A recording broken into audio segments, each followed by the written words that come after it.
Slapshot Utah!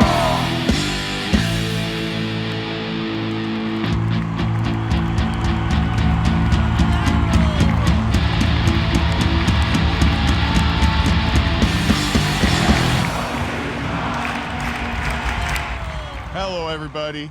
Welcome back to another episode of Slapshot Utah. Leroy, I think that as fans, this week of Mammoth hockey has made us feel almost like the weather is on this dark and gloomy and wet Sunday, where we all kind of are feeling blah, and we've had an emotional couple days as fans of the Mammoth, wouldn't you say? I would say it is not the best of times right now. Of course, coming off a 1-0 shutout against the St. Louis Blues, certainly not one of the better teams in the NHL. I think we exchanged a text message last night, and we should start off. If you haven't heard, it came out only an hour ago or so that what could have been the worst night of the 2025 season actually wasn't so bad, because it turns out that Logan Cooley, as per Frank Saravelli, he's going to get an MRI to confirm. Logan Cooley probably only has a quad strain. So Thank God. Wouldn't be a season-ending contusion. Yeah, quad contusion, that's it, which is a fancy word for a super gnarly Charlie horse. Is what it is. Yeah, basically. dude. When I saw him go down and slide across that ice, I was just like, dude, because hockey players aren't NBA players. So when they stay down, you're just like, man, I hope he's all right. Well, and I'm sure you were thinking the same thing. What sucked is that might have been my least enjoyed hockey game of 2025 so far. I mean, we had bitched and complained about, I can't remember where we figured out we ranked as far as shots on goal, and it's never very many. But I think we had single digits. It was some like 7 or 8 shots through. We went into the periods. third period with 8 shots on goal. People have criticized fans before, because all fans say shoot the effing puck. Shoot the effing puck. But in our particular case, you can't win, fellas, if you don't shoot the puck. 8 shots through 2 periods. You can't win like that. I mean, so it was already struggling against the Blues. It was already a team that looked tired, looked uninspired. And then, of course, we're not shooting the puck. And then to add insult to injury, then Cooley goes down we're just thinking it can't get much worse. Although it could, and it did. Because, of course, for the Cooley injury, there was a penalty. 5 minutes, and of course, in perfect Utah Mammoth fashion, we could not score a goal on a 5-minute power play. They call that the all-you-can-eat power play. John, I don't know what your thoughts are, but I think I texted you at some point last night. This was thinking that Cooley was out for the year. Right? Yeah. That's what that we all thought. I texted you, are we cooked? Yeah. So maybe that's the question.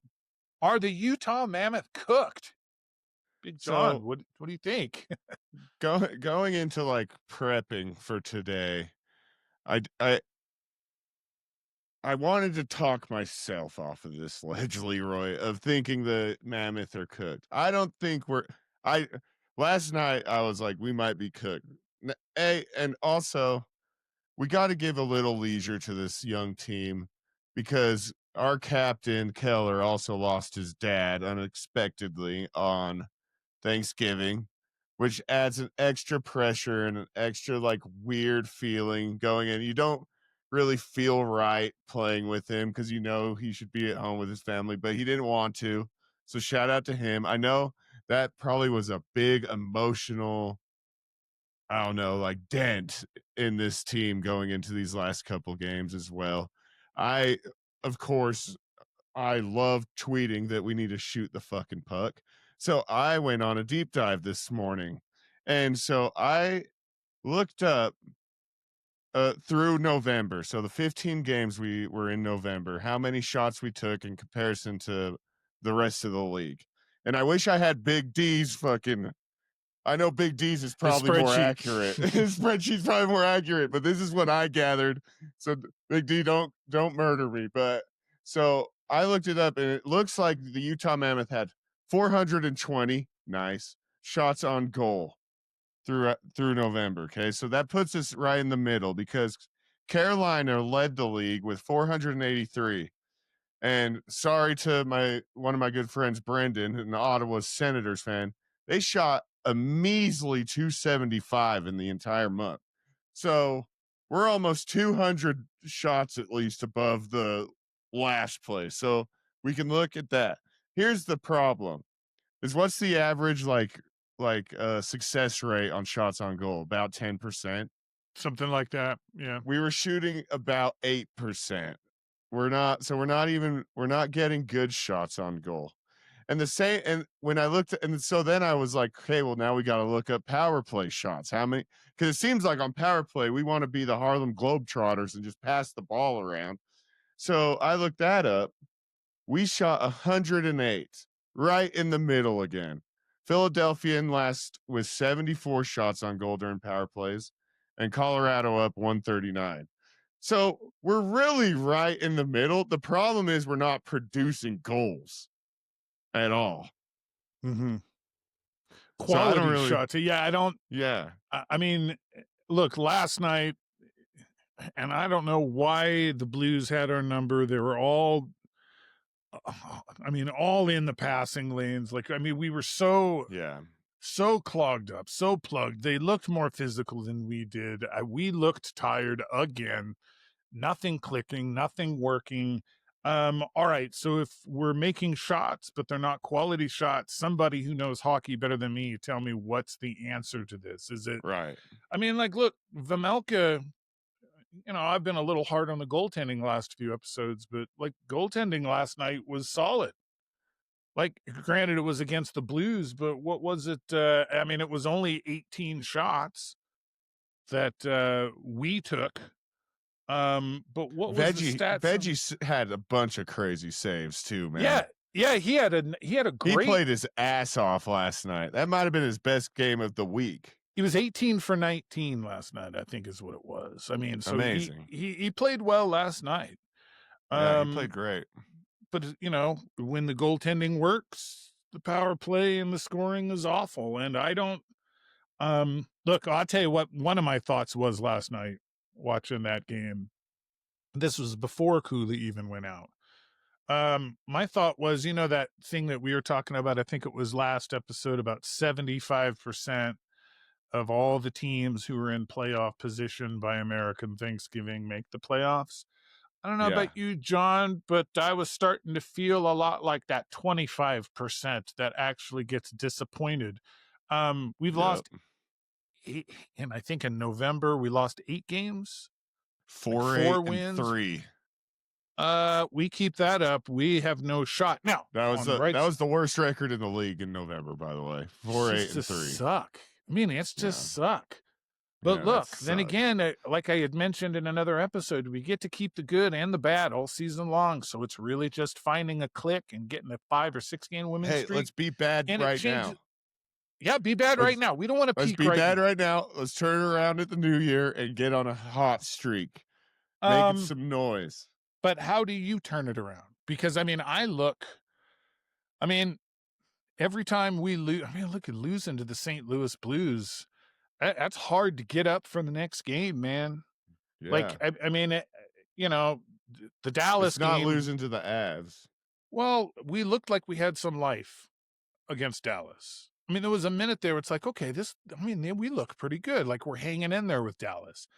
And that's forgivable. We were kind of hung in there against Montreal. Ended up losing by a goal.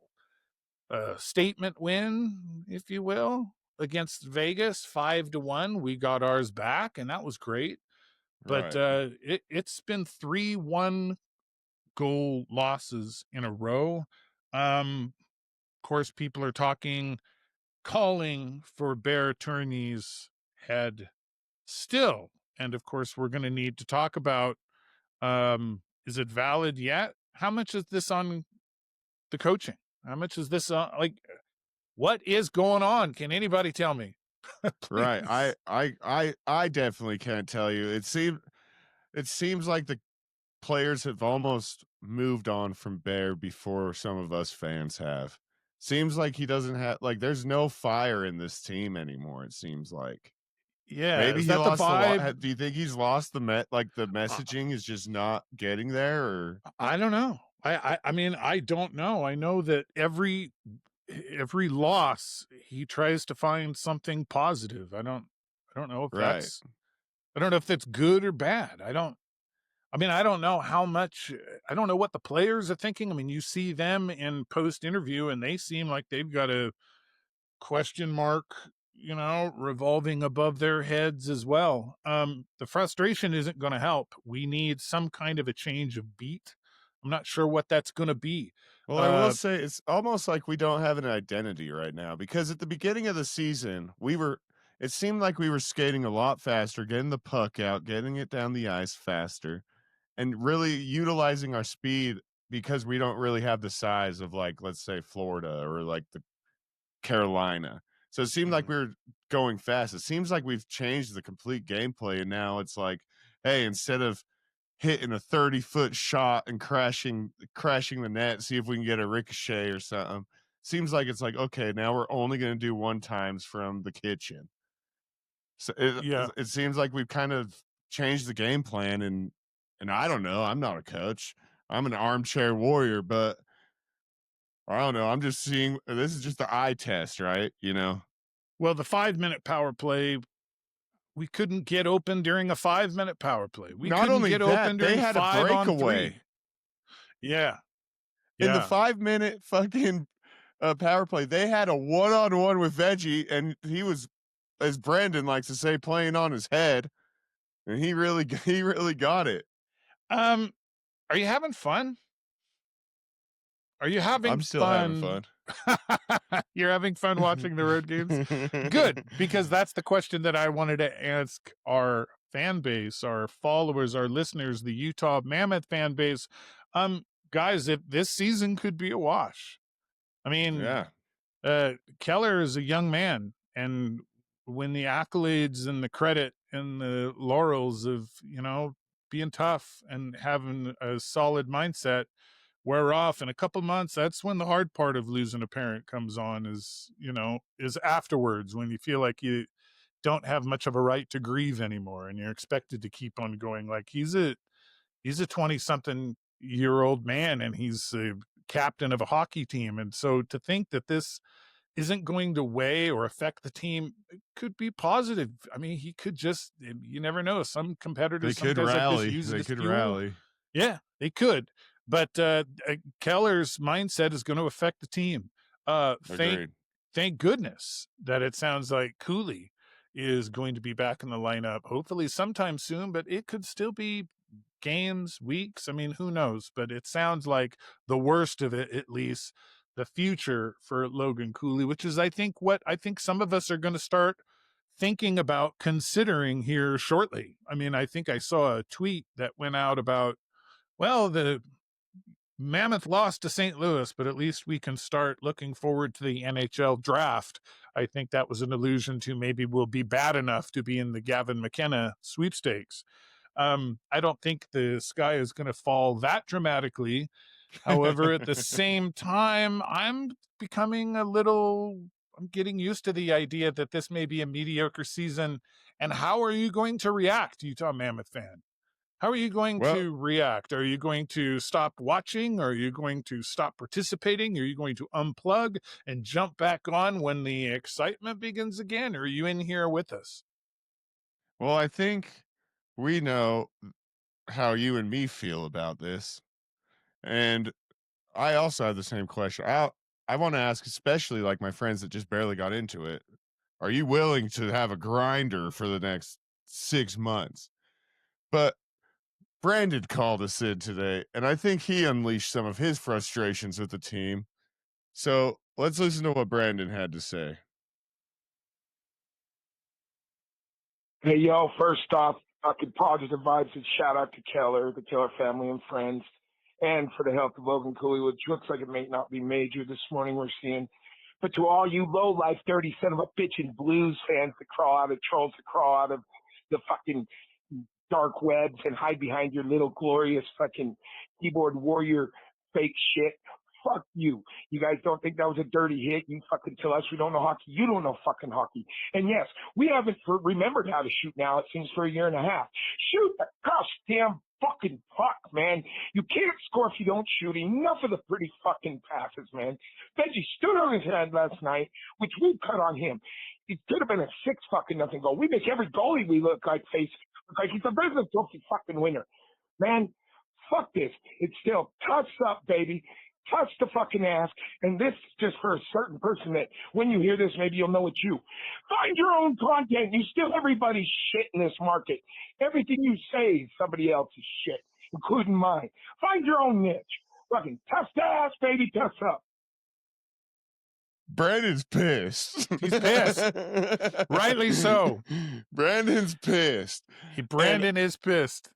And I feel it, though. Like, the whole last night, I think I yelled, shoot the fucking puck probably 27 times in one period, you know? And it's like, even if you're not getting close, we just want to, as fans, we really just want to see you try, right? Yeah. Yeah. Blues fans, miserable Blues fans. What do you think? The hit by Tropichenko, what did you think, John? See, I don't really know because it's so hard. It's like in football. Like people are like, oh, I can't believe this guy hit the quarterback so hard. It's because in slow motion you think you're able to like avoid some kind of certain contact, but like these are like Cooley was going what they said 20 point something miles per hour. Yeah, he was, and cooking. It's like it's a split second, and it's like I don't know, and they're on ice skates. I don't know if he deliberately put it out there. When I was just sad for Cooley. I'm just happy it's just a contusion instead of like an MCL or something like everyone else might have thought. Yeah, it's a split-second decision. I think you're absolutely right. I think we watch it in slow motion for the third and the fourth time, and then we read. And you go, what the fuck? Yeah. But you realize that Tropichenko, it was a dirty hit. It was a dirty instinct. It was a knee on knee. But then again, it's an open ice play, a reaction. Yeah. I look, if Logan Cooley goes down and the referees find out later that it was a really deliberate, ugly hit, I think that they wanted to play their cards. But if his knee was busted, I would be calling for his head also. But I'm giving some grace because of how it was. I'm glad it wasn't anything more serious. Well, and if your instinct is to throw that kind of a move on a fast skater open ice, then you are flirting with a 5-minute penalty. However, do I think Tropichenko is a dirty player? Do I think he was trying to hurt Logan Cooley? No, I do not. It was a dirty play, probably deserved the penalty, but Tropichenko, I don't think he meant to hurt anybody. Doesn't mean that it wasn't a penalty. Now, of course, the Blues fans are miserable, and of course, they're going to always pick at the Utah fan for being the new kid on the block or not knowing hockey or whatever it is. I can see it went either way, but I think what added insult to injury, I'd almost rather not got the 5-minute power play for that. Seriously. Because, to watch our guys so haplessly struggle with 5-minute advantage and accomplish nothing, in fact, almost give up a goal is just, it was gross. I almost passed out when he had that one-on-one during a 5-minute power play. I'm like, what are we doing, people? And then I also saw, Veggie also did, Big D pointed this out to me when I was talking to him at the Habs game. It's so weird. He does get rid of the puck real quick. Like it gives an opportunity for the opposite team to steal the puck. Mm-hmm. Like it is pretty crazy. There were a couple last night that were pretty dicey. Pretty quick and loose with that pass out. Yeah. Back into play, huh? look, you can say that we could have won that, should have won that game. But until something improves, I don't. Is it time for time to start thinking? Look, there's not an NHL coach that's been fired yet. Yeah, We're due. It usually won by Christmas. I wouldn't have thought, usually it's somebody who's on a little bit more of a bubble with so much optimism, though, coming in here into the season. There's going to be a point where if we can't put our finger on it, you're going to have to blame Bear. Although I don't know if it's but then time where yet. do you go though? Then where do you go? Well, Like, I think that when you replace Bear, I think that's a punt. I think basically what you're doing is, look, I don't think you're going to playing for the draft. We're not firing. Well, now that is a different story altogether. I think it's one thing to have a mediocre season, but if we're so bad, we got a decent chance at the draft, we're going in the wrong direction. I think we can have a mediocre season, but if we're so bad that like we're even thinking that we might have a solid chance at Gavin McKenna without winning the lottery again, things are going to have to go really, really wrong. We're not that bad, but still at the same time, like, it's, we rack up a couple of these 4-8-3 seasons or months. Months, sure. But it's easy come, easy go, man. Just like that first month, you put 5 or 6 together, we're right back in this thing, and it's going to be a long haul. But the question is do you have what it takes, Utah Mammoth fan, to keep your shit together, stay positive, see the entire process, and play with it? I think we've mentioned before, I don't think Bertuni is the long-term answer at coach for the Utah Mammoth. He's good enough for now, but he's going to have to win. He's going to have to win to stay. He doesn't have the job on personality. And if things are going bad and no one has an answer, and, his answer every week is every kid played hard, I think we're going to run into a logjam pretty quick, and people are going to legitimately be calling for Bear's head, and perhaps SEG might acquiesce. I think we're still a little ways away from that. I think things can still turn themselves around, but this team has got to find itself. And it's hard to do when you just haplessly lost to the St. Louis Blues. Like, you either got to lose enough where you don't care anymore and you start playing without pressure, or something. But there's a lot of distractions, it feels like, on this team right now. And hopefully the team can get it together. I 100% agree. Well, we also got another voicemail from our buddy Sean, aka Joey Bag of Donuts. So let's see how he feels about the lowly Mammoth right now. Leroy and John, your favorite fan from Green Bay, Wisconsin. Happy Thanksgiving, gents. First off, I just want to say happy Thanksgiving. Great to get to know you guys through online and then meet you in person and everything. Like I said, Leroy, I didn't realize that was you at the game when they played the Sabres. I do now apologize, my brother. Thank you for accepting us and hugging and yelling and all that other stuff. It's awesome. So I do have some hot takes, a couple things. Signs belong in the Delta Center. Even pregame signs. Just let some pregame signs in there. That will do wonders for the fan base. Seriously, make them collect the signs up after the game.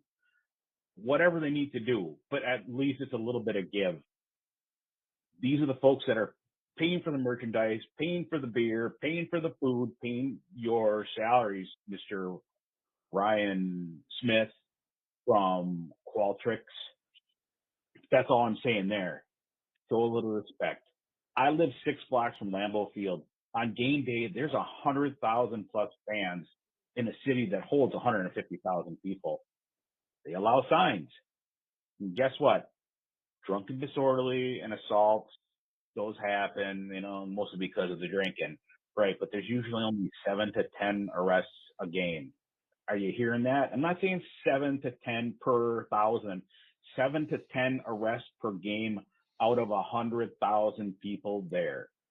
So put the signs back in the Delta Center. It's where they belong. I know you posted me up and hit me up on X too about what I think about the app. I guess you think that the owner of the team, who owns a software company called Qualtrics, that he'd have, I don't know, some fucking intern that he could send out there and say, make this shit work. I'm not going to pay you, but I'm going to give you a reference. I haven't cracked any code on that thing yet, but for fuck's sakes, could they put something a little more intuitive? I don't give a shit what the menu says. The roster feature is just, I'm not even going to dive into it anymore. My inner geek would totally spill out and probably shit all over myself. Let's talk about some highs and lows. Great win over the Knights. I was sweating that one. Loved it. I know I ragged on Poole's 4 goals in that game. Yeah, a couple of them, I call them garbage time. It's just like, garbage time yards and touchdowns and stuff in football, but it's a goal is a goal. It counts up to points, and he sets the record. Perfect. It's Air's not going anywhere, so we just need to understand that unless they go on a 12-game losing streak, then that's that. Sean, thank you. Sean also hit me up and told me his headset died, so he still had some more to rant about. So I'm excited to hear about that this week, Sean. All right. Yeah, well, Sean, I think you're dead on. I think until this team has decided that playoffs aren't going to happen, it's just it's a wash for a season. There's no point in letting Bear go. It would be too disruptive. Yeah. I think it's going to end up. If they up. lose all of January and February, maybe, but like. You nailed it. If there's a 12-game losing streak, that's where it's got to get to, or is the team giving up? The team is giving up, then let's get Bear out of there and get somebody either interim or get the right person in there to get working on it. But I think we're a ways off from that. Things could still turn around. Let's not throw the baby out with the bathwater. I think you're right about that, Sean. So I agree with him 100% about the app. The app's a piece of shit. Anytime I try to rewind to like watch a replay, let's say we go into intermission or like a commercial break, which shout out to SCG for this. They got rid of the stupid do do do do do do do do do do. Now they got like a mountain moment of zen like they have on YouTube TV. It's way better. My girl agrees as well. So thank you, SCG, for that. But the app is bullshit because if I ever try to rewind and watch something, the entire thing crashes the moment I try to go back to live. So, amen, Sean. You would think this tech fucking billionaire had one fucking intern that might be able to fix this goddamn app, dude. I'm with you, Sean. Fuck that app. I'm with you too. Listen, we were debating whether or not the honeymoon was over, right? But we're new. We don't know what to do. We've never done this before. We're a basketball team. We're running a hockey, like all this sympathy. Listen, we're in season 2 now. I'm already starting to lose my patience. Yeah, with stuff like the app. Okay. I can't believe we don't have a Stanley Cup yet. This is bullshit. Yeah. Well, listen, I mean, that would be ridiculous. But there's certain things like, well, looks at, the jerseys is a fuck up, in my opinion. I don't like the way the merch went. I think our merch sucks. I don't think they have any big and tall merch. I think the merch, look, the promotions stink. I know that they love the rally towel, but there's only so many rally towels that I can fold up and put in the kitchen cupboard. I have so many. As a cum rag or whatever it is that like let's hire whoever's doing the Ducks shit. Anaheim is crushing the fan merch right now. Yeah. And that's just it. It's like, okay, guys, I understand that it's all good vibes and we got a hockey team, but I sure hope we're not in danger of running this like your usual Utah corporate sports bullshit. Getting rid of the signs is a perfect example. What does corporate sports entity want to do? Control all aspects of the fan experience. We can have signs. We'll provide the signs. We'll tell, we can, like, that's just it, is that if you did right in the beginning by making it so much about the fans. And now, with the signs, look, your captain is out. Well, and the loving and support is not just for Clayton Keller. It's like Sean said, it's our way of relating with and to the team. And how bad can whatever end up on one of those signs to piss people off so bad that doesn't make it worth 99% of the joy that's going to be brought from the whole thing. Well, and maybe what you do is exactly what you just said. You print out, I don't know, 8 by 10 signs. You have tables in the corridor, and you just have two or three people sitting there. And if someone writes something political or something that's on the like rules of engagement, but if they're just writing, "I love you, Keller, support," like whatever, what's wrong with that? If the sign is inappropriate, then say stop. Get rid of it. Yeah. If the sign is blocking, then you're not allowed to play. Look, you're not allowed to hold the sign up during play. Yeah. Like, I mean, there's ways around this, and if the other NHL teams are allowing signs, I'm not accepting, well, it's just the way it is. Like that reflects on our experience. And I can't see how they're not going to come off of that ledge at some point. And like I said, I think the promotions, is it that we're just supposed to be happy that we have a hockey team?